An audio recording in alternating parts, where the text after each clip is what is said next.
Students, we have discussed the first grammatical topic, which is relative pronoun. Now we are on the second very important grammatical topic, which is ejective clause. So what basically ejective clause is? Ejective clause, also known as an ejectival clause, is a type of dependent clause that works to describe a noun in a sentence. It functions as an ejective even though it is made up of group of words instead of just one word. Adjective clause एक ऐसी clause होती है, ये एक ऐसे group of words होते हैं जो ओवरऑल उन ग्रुप ऑफ वर्ड्स को मिला के एक इजेक्टिव का काम कर रहे होते हैं। और इजेक्टिव का काम क्या है? नाउन के बारे में हमें डिस्क्राइब करना या नाउन कैसा है, नाउन के बारे में हमें बताना। तो इजेक्टिव क्लॉज स्टूडेंट एक ऐसी ग्रुप ऑफ वर्ड्स की क्लॉज है जो डिपेंडेंट भी है और वो एज अ होल इजेक्टिव के तौर पे काम कर रही है। In the case of an ejective clause, all the words work together to modify the noun or pronoun.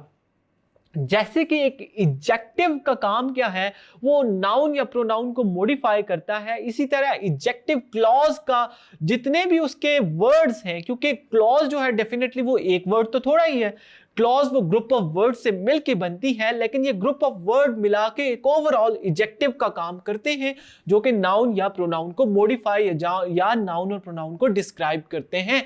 Let's understand this concept with the help of some examples. Students, before going to example, keep in mind कि all ejective clauses are dependent clauses. अब dependent clause होता क्या है? A dependent clause is a group of words that consist of a subject and a verb. इसमें एक subject भी है और वर्ब भी है, लेकिन इसके बरक्स ये कोई कंप्लीट सेंटेंस नहीं होता या ये इसका कोई अपना मीनिंग कन्वे नहीं हो रहा होता, ये किसी और क्लॉज पे डिपेंड कर रहा होता है। जो एक इंडिपेंडेंट क्लॉज होती है उस पर डिपेंड कर रहा होता है अपने मीनिंग को कन्वे करने के लिए। एक और बात स्टूडेंट्स माइंड में रखनी है कि adjective clause always begin with a relative pronoun.